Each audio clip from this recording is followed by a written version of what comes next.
努 and 力。 restore regional peace. 中方赞赏并 China 支 commends 持 and 联合国 supports 在 the 斡旋调 work 解、 carried out 缓 by 解 the 人 United 道局 Nations 势 in 等方面 mediation 所 and 做的 alleviating 工 the 作， humanitarian situation, 期待有 and 关 looks 努力 forward 尽 to 快 these 取得实 efforts 效。 yielding tangible results at an early date. 这段时间，中方 Recently, 为恢复海 China 湾和 has 中 made 东地区和 tremendous 平稳 efforts to 定 restore 做出 peace 了 and 巨大的贡 stability 献。 in the Gulf and the Middle 中 East. 方同有关各 China 方 has engaged 密集 in 协调、 intensive 调解斡旋， consultations and mediation 中 with 国 relevant 和 parties. 巴基斯坦 China, 共 along with 同发表 Pakistan, 关 have 于恢 issued 复 a 5-point 海湾和中东地 initiative 区 on 和平稳 restoring 定的 peace 5点 and 倡议， stability in the Gulf 呼 and the 吁 Middle 停止 East, 敌对行动， calling for a 尽 cessation 快 of 开启 hostilities, 和谈， the prompt start 确 of 保 peace 非军事 talks, 目标 the 安全， protection of 确 non-military 保航 targets, 道安全， the protection for 确保 maritime 联合 shipping 国 lanes, 宪章首 and the 要地位， primacy of UN Charter. 中巴5点 The 倡议是开 China-Pakistan 放， 5-point initiative 欢 is 迎 an 各 open 国和 initiative 国际组 and 织 welcome 响 countries 应 and 与参与 international。organizations' response and 考 participation. 虑到各方对解决 Taking 有 into 关问 account 题 the 的需要， need of all parties to resolve the relevant 俄罗斯 issues, 和中国 Russia 共同 and 提出 China 了 have 安理会 jointly 决议草 submitted a 案。 draft Security Council 这一草 resolution. 案 The 内 text 容 of 客 that 观公正， draft resolution is 致力于 objective, 缓 fair, 和紧张 showing 局势， commitments to easing 呼吁 tensions, 对话 calling 谈 for 判， dialogue and 维护 negotiations, 航 and 行权 upholding 利 the 与 rights 自 and 由， freedom of navigation. 希望得到 And 安 we 理会 hope 成员的 it will 支持。 receive the support of the Security 中 Council 方愿同 members. 各方一道， China is willing to 为 work with 早 all 日恢 parties 复地区 to 和 make 平稳定 greater 做 contribution 出 to 更大 early 的贡献。 restoration of 谢 peace 谢 and 主席。 stability in that region. Thank you, President. Thank the representative of China for the statement. I give the floor to the representative of the United Kingdom. Thank you, Mr. President, and thank you for your leadership on this resolution. No country should be allowed to hold the world economy hostage. Yet that is exactly what Iran is doing, by denying the right of transit passage, a key navigational right under international law, as reflected in the United Nations Convention on the Law of the Sea. Today, Russia and China chose to shield their ally Iran, rather than join international efforts to open the strait and avert risks to the global economy. We reject the claims made by Iranian Foreign Minister Araghchi last week that the efforts by the Council to open the strait will complicate the situation. It is Iran's actions that have closed the strait. This has already had dire consequences, and the longer this stranglehold continues, the worse this situation will get. In the last 24 hours, we have heard only 9 vessels pass through the Strait of Hormuz, an international shipping route that would normally see up to 150 vessels a day. The World Food Programme has estimated that this hostile act could push 45 million more people into extreme hunger by June. We supported Bahrain's initiative, and it is deeply regrettable that this resolution did not pass. The United Kingdom is already supporting our allies in the Gulf to defend themselves, in accordance with the existing and inherent right to individual and collective self-defense. We all want to see the de-escalation of tensions in the Strait, and we welcome current diplomatic efforts underway and stress the importance of respect for international law, including the international law of the sea as reflected in the UN Convention on the Law of the Sea. As my Foreign Secretary said last week, when the UK convened over 40 countries in support of the reopening of the Strait of Hormuz, we are determined to see every possible diplomatic, economic and coordinated measure to get the straits reopened. We will not cease in these efforts. Thank you. I thank the representative of the United Kingdom. I now give the floor to the representative of the Islamic Republic of Iran. In the name of God, the compassionate and merciful, thank you, Mr. President. I congratulate Bahrain's presidency for this month. The draft resolution put before the Council was flawed, factually, legally, and politically. The draft is entirely one-sided, biased, and indefensible. It distorts the realities on the ground by falsely attributing responsibility to Iran, the victims of the aggression, while deliberately ignoring the root causes of the current crisis.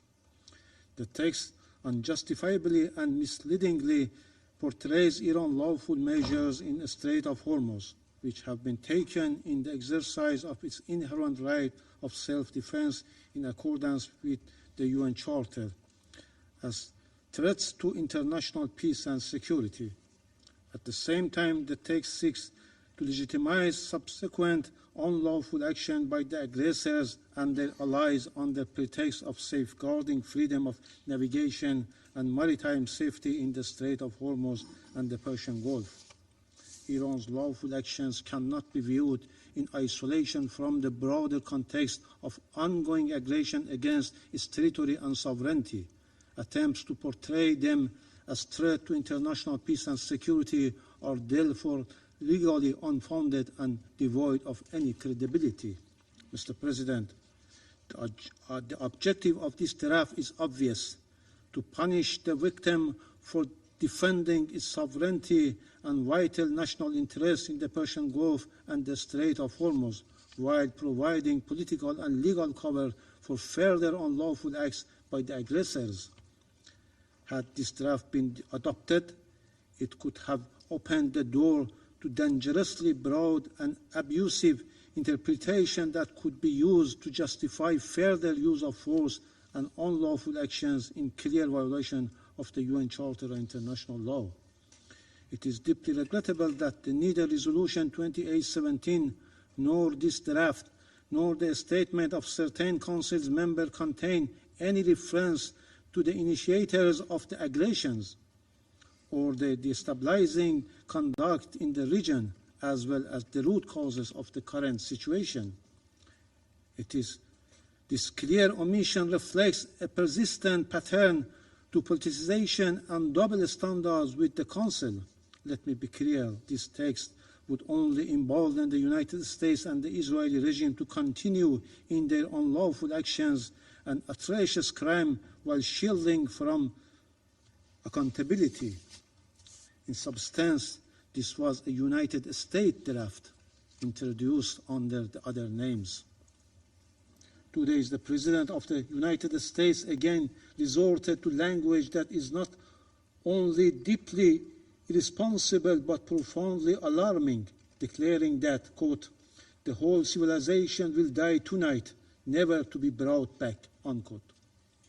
It is regrettable and alarming that while in full view of international community, the President of the United States shamelessly and brazenly issues threats to destroy all civilian infrastructure in Iran, including bridge, power plants, and energy facilities, by setting a deadline, and openly reveals this intent to commit war crimes and crime against humanity.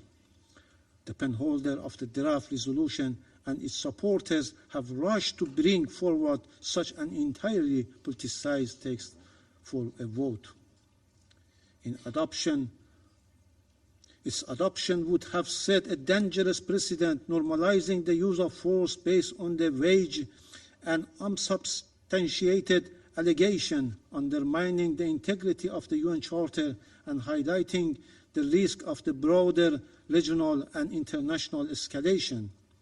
For these reasons, we consider the draft legally indefensible, politically unbalanced, and strategically destabilizing. We express our appreciation to China and the Russian Federation for their responsible conduct, for their constructive approach, and for exercising the veto in a manner consistent with the principle of the UN Charter. Their action today prevented the Security Council from being misused to legitimize aggression. In fact, Russia and China ensured the Security Council would not be instrumentalized to legitimize aggression, and in doing so, they stood firmly on the right side of the history. We acknowledge and thank Pakistan and Colombia abstained, recognizing the serious implication the draft would have had for regional peace and stability. By contrast, those who supported the draft resolution chose to put the blame on Iran while remaining silent on the ongoing war crimes and criminal and the terrorist attack being committed by the United States and Israel against civilians and critical infrastructure in Iran. Their position and their votes today reflect a clear double standard. It exposes a stark gap between their stance commitment to the UN Charter and international humanitarian law and their conduct in practice. Such selective application of legal principles not only undermines their credibility, but also calls into question the good faith of the invocation of international law and the UN Charter. Mr. President, we categorically reject all unfounded and politically motivated allegations against my country made in this meeting.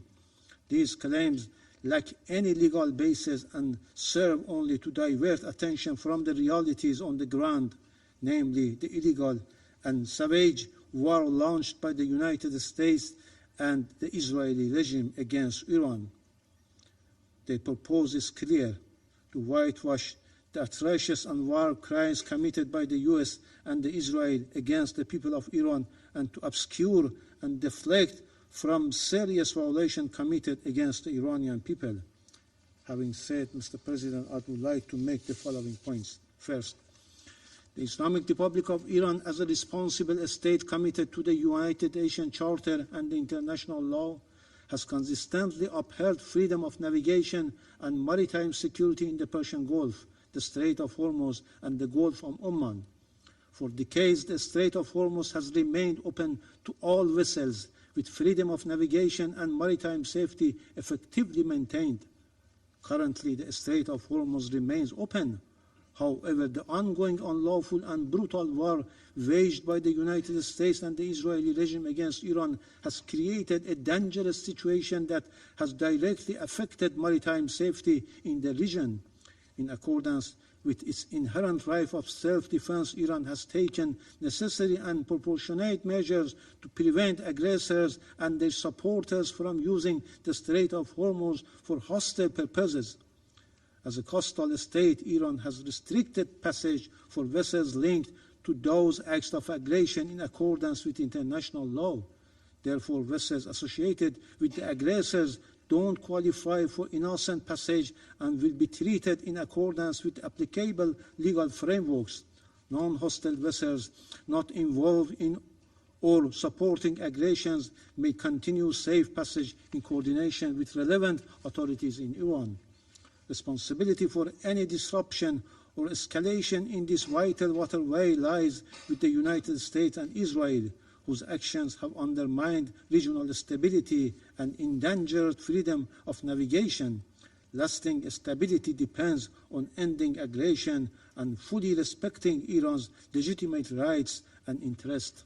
Second, Iran has consistently pursued to resolve differences through political and diplomatic means, including with parties that have had serious disputes, in order to prevent escalation into conflict.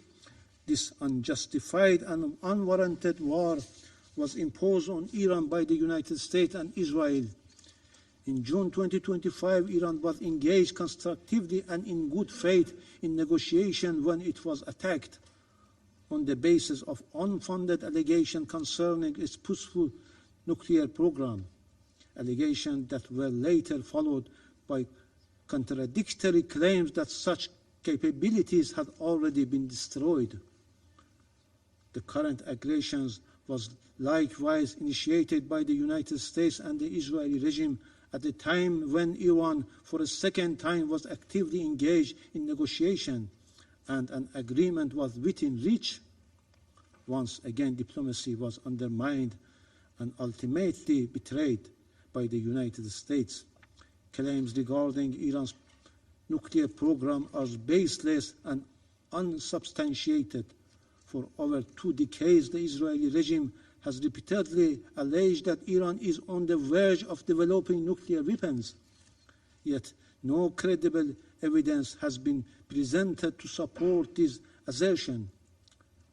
As a committed state party to the Treaty on Non-Proliferation of Nuclear Weapons, Iran has consistently rejected nuclear weapons and has clearly condemned the use of all weapons of mass destruction. Iran has also accepted one of the most rigorous verification and inspection regime of the International Atomic Energy Agency, reflecting its stated position that its nuclear program is exclusively peaceful. Yet, within 9 months, 2 wars of aggression have been imposed on Iran by the United States. An NPT depository and Israel, a regime outside the NPT. In both cases, Iran's peaceful nuclear facilities were attacked. The Security Council, the IAEA Board of Governors, and the Director General of the agency have failed even to condemn these unlawful acts, let alone prevent the recurrence. This inaction has emboldened the aggressors. U.S. officials now openly speak of targeting nuclear facilities, with the U.S. permanent representative even stating that an attack on the Bushehr nuclear power plant is not off the table. Such reckless threats are a direct consequences of international inaction and have severely undermined credibility of the United Nations and the IAEA. Since the start of this unlawful war on 28 February, multiple attacks have been carried out against Iran's nuclear facilities, including repeated strikes in and around Natanz, Bushehr, Arak, and Ardakan. Particularly alarming are repeated attacks in the vicinity of the active Bushehr nuclear power plant. Any strike on nuclear facilities, notably the Bushehr nuclear power plant, would inevitably lead to irreversible humanitarian and environmental consequences. These unlawful actions constitute clear violation of international law, including Security Council Resolution 487 and relevant IAEA resolution, as well as fundamental principles of international law. However, this Council continues to defending silence, and today certain members point finger at Iran. Third, over the past 39 days of this brutal war against Iran, the US-Israeli aggressors have crossed all legal, moral, and humanitarian boundaries, committing grave violation and war crimes. From the outset, they have deliberately and indiscriminately targeted civilian objects, including schools, hospitals, airports, and sport facilities, such as primary schools in Minab. In view of the international community, the United States has slaughtered more than 168 innocent girls at school in Minab. More than 700 schools and educational centers, along with universities, healthcare facilities, and cultural and historical sites have been attacked, reflecting clear hostility towards Iran's people, identity, and development. They also struck key industrial and production facilities built over decades despite severe sanctions. At the same time, the US officials have made threats to destruction of infrastructure indispensable to the survival of the civilian population.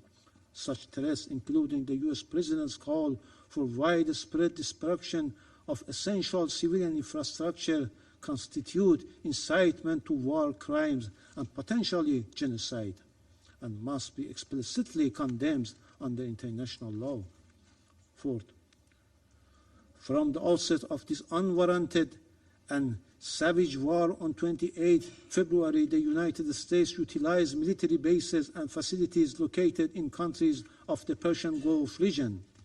Evidence indicates that military movement and operational preparation were underway at these bases for the planning, preparation, equipping, and execution of unlawful military attacks against the Islamic Republic of Iran, despite Iran's prior warning that such unlawful action were being planned. Iran has formally reported these developments with supporting documentation to the Security Council and Secretary General. Under international law, states are prohibited from allowing their territory to be used directly or indirectly to cause damage to other states. In addition, they must take all necessary measures to prevent foreign armed forces bases in their territory from committing acts of aggression against other states and must not facilitate or support such acts. In the event of the breach of this fundamental obligation, they bear international legal responsibility. Fifth, Iran welcomes the effort by the Secretary Generals, including the appointment of a personal envoy, to secure an immediate end to this brutal war and uphold international peace and security. Iran stands ready to engage constructively with all genuine diplomatic efforts, including through Pakistan, Turkey, and Egypt, as well as diplomatic efforts by China and Russia, and support any credible initiative capable of bringing about the sustainable end to this unlawful and unwarranted war. In this regard, Secretary General Personal Envoy is currently en route to Tehran to pursue consultations. Iran categorically rejects temporary ceasefire, particularly in light of the June experience, when hostilities resumed under false pretext. A ceasefire in this context serves only to rearm and prepare for the continuation of further crimes. Any viable solution must ensure a definitive and irreversible end to the aggression and establish a just and durable peace grounded in credible and verifiable guarantees against any recurrence.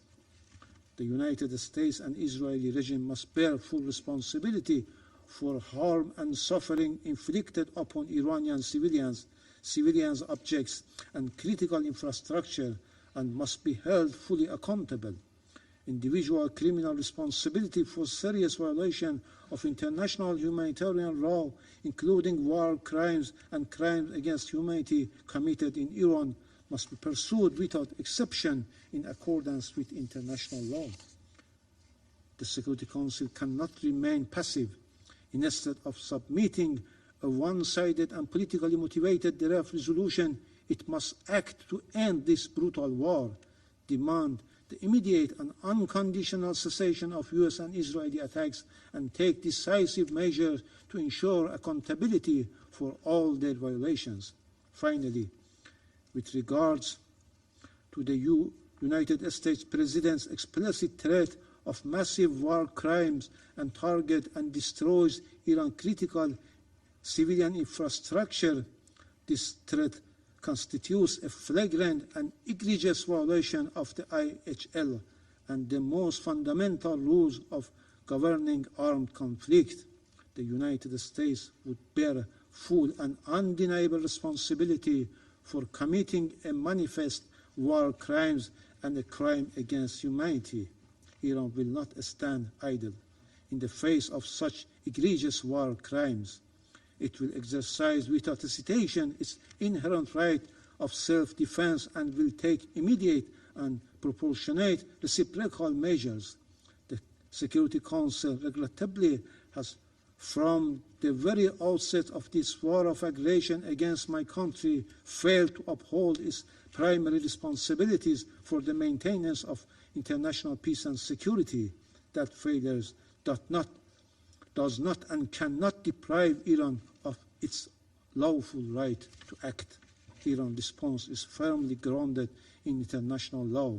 There must be no doubt Iran will take all necessary measures to defend its people, safeguard its sovereignty and territorial integrity, and protect its vital national interests with full resolve. The United States and the Israeli regime will bear responsibility for all subsequent consequences, regional and international. I thank you. I thank the representative of the Islamic Republic of Iran for the statement. I shall now make a further statement in my capacity as Minister for Foreign Affairs of Bahrain. أصحاب السعادة Your باسم Excellencies, مملكة البحرين أود أن أعقب على in the ما name ورد of في the كلمة Kingdom مندوب of Bahrain, الجمهورية I would like to الإسلامية comment الإيرانية on the statement من delivered ادعاءات by the باطلة representative of Iran. حول I would مهاجمة like to القواعد comment الأجنبية on في his false allegations دول about مجلس التعاون. the attack of وأقول the US لقد bases أعلنت دول in the المجلس GCC بكل countries. I وضوح say the GCC أنها countries ليست have طرفا في made هذه it الحرب clear that they are not party وأن to هذه this war, القواعد and these لم bases تستخدم في have الهجوم not على been إيران. used to attack وكانت إيران Iran. تعلم Iran تماما has أن been هذه well القواعد aware that أخليت من these العناصر bases العسكرية have been taken ولكنكم from their أطلقتم علينا military آلاف elements. الصواريخ However, البالستية you launched thousands of والطائرات ballistic المسيرة missiles against us, thousands of دون drones, مبرر على مدى أكثر من unprovoked شهر for more than ودون a توقف. month, unabated. اعتديتم على دولنا في You رمضان attacked our countries in the month ولم of تراعوا Ramadan. حرمة هذا الشهر You have not الفضيل observed the sanctity of this month. وهاجمتمونا في أيام العيد You attacked us on the وأنتم days of دولة Eid. مسلمة You are an Islamic country. وتربطنا وإياكم روابط الجوار We share والعقيدة neighborliness with you. والثقافة We والتاريخ share المشترك faith, ومع ذلك culture, and تجاهلتم history. كل تلك الروابط والصلات Yet you ignored all these ادعيتم ties. أنكم تهاجمون القواعد العسكرية You claimed that you are فهل attacking البنى military التحتية bases. ومحطات الكهرباء والماء infrastructure, والمنشآت power المدنية installations, والمصانع civilian infrastructure, ومنشآت التكرير plants, والجامعات والفنادق refineries, والمساكن hotels, قواعد universities, عسكرية residential وهل buildings. Are المناطق they military السكنية bases?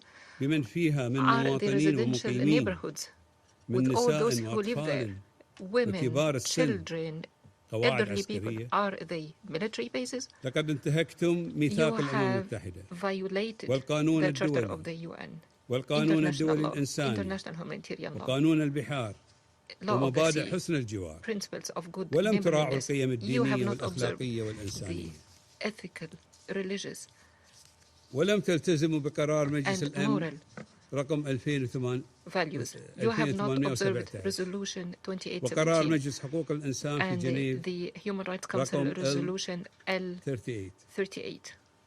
وأغلقتم You closed دون وجه حق مضيق هرمز unrightfully وهو ممر the Strait مائي of Hormuz. دولي It is an international waterway. ملك للعالم It is وليس a ملكا good لإيران of all peoples of the world. It's قمتم not a بأخذ property الاقتصاد of Iran. العالمي رهينة You took بطريقة international إرهابية economy as a hostage in a فحرمتم terror-like دول manner. العالم من You مصادر denied the الطاقة world وإمدادات countries' الغذاء sources of والدواء energy, medical and food وعطلتم supplies. حركة You التجارة العالمية disrupted international trade, وسببتم خسائر كبيرة للاقتصاد العالمي inflicted severe ودفعتم harm to international 45 مليون شخص وبالأخص في العالم الجنوبي 45 million persons, in particular in the south, to اعتديتم famine and أمام مرأى starvation. وسمع العالم Under the watch of the على whole دول world, جارة you لكم attacked neighboring تربطها countries of بكم yours علاقات who طيبة share good على relations المستوى with you, الاقتصادي والتجاري economically, والاجتماعي trade, وحتى socially, السياحي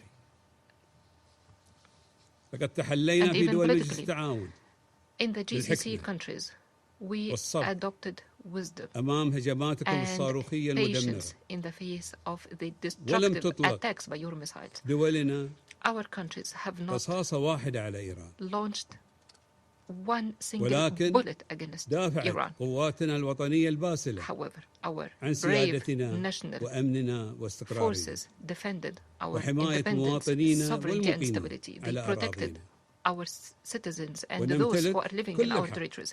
We بالدفاع عن have the أوطاننا full right وشعوبنا to بموجب defend المادة our countries 51 and our peoples من ميثاق الأمم المتحدة according Article والتي 51 أكد of the عليها Charter, القرار 2817 which is stressed in Resolution 2817. واليوم نحن لسنا بصدد Today, اعتداءاتكم المتعمدة we على are دولنا not talking about your وإنما deliberate نحن attacks against our نناقش countries. عملكم الإرهابي We غير are discussing القانوني your illegal بإغلاق terrorist actions هرمز by مما closing أضر the Strait of بالاقتصاد Hormuz, العالمي which ويعرض harmed حياة ملايين البشر international للخطر trade الكبير and jeopardizing the lives of millions of people. I resume my function as President of the Council.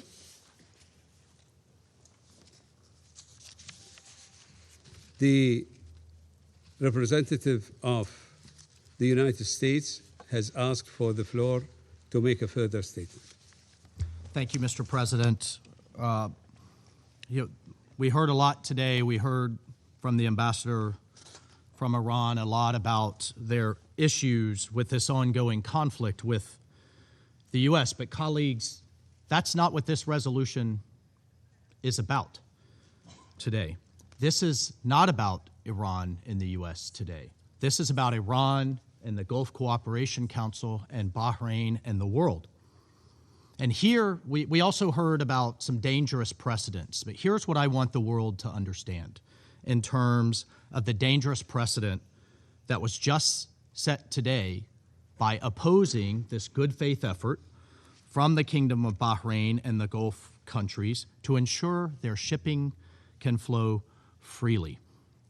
One can only imagine a future conflict where a party to the conflict decides it's going to impose collective punishment on the entire world and then use that as leverage in the conflict. One can only imagine a situation where a party decides to shut down the Straits of Gibraltar, or the Bering Strait, or the Malaccan Strait to further its ends.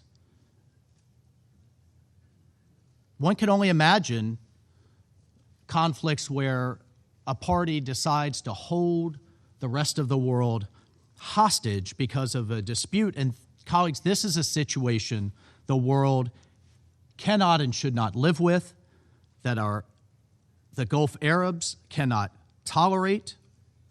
Freedom of navigation is fundamental to a nation's sovereignty and survival. So, Mr. President, the United States will support all measures for your country and for those affected to ensure it has the freedom of navigation, the freedom of transit in line with international law. So my message to the Iranian regime is, as people go hungry and as economies suffer, it is squarely on your shoulders. I thank you, Mr. President. I thank the representative of the United States for the statement. I believe that the representative of the Islamic Republic of Iran has asked for the floor to make a further statement. Thank you, Mr. President. Thank you, Mr. President. I think that once more this war showed that the U.S. will not bring security and stability for the regional countries. We have no hostilities with our neighbors. The fact is very clear that we are targeting the U.S. bases, U.S. interest, and U.S. assets in reciprocal action. In response to the representative of the United States, I only want to refer to some remarks of the U.S. President, which has initiated this war of aggression against Iran. On 21st of March, he threatened to hit and obliterate Iran's power plants. On 30th of March, he escalated these threats, vowing to blow up and completely obliterate critical infrastructure, including power plants, oil facilities, Khark Island, and desalination installation. On 1st April, he declared his intention to bring Iran back to the Stone Age, explicitly threatening to strike all electric generating facilities. On 5th of April, he again openly threatened to target civilian infrastructure, stating that Tuesday will be power plant day and bridge day. There will be nothing like it. And 2 days resorted to a language that is not only deeply irresponsible, but profoundly alarming, declaring that the whole civilization will die tonight, never to be brought back. Such rhetoric is unfitting of any political leader, let alone the head of a permanent member of the Council entrusted with the maintenance of international peace and security. I thank you. Thank the representative of the Islamic Republic of Iran for the statement. There are no more names inscribed on the list of speakers. The meeting is adjourned.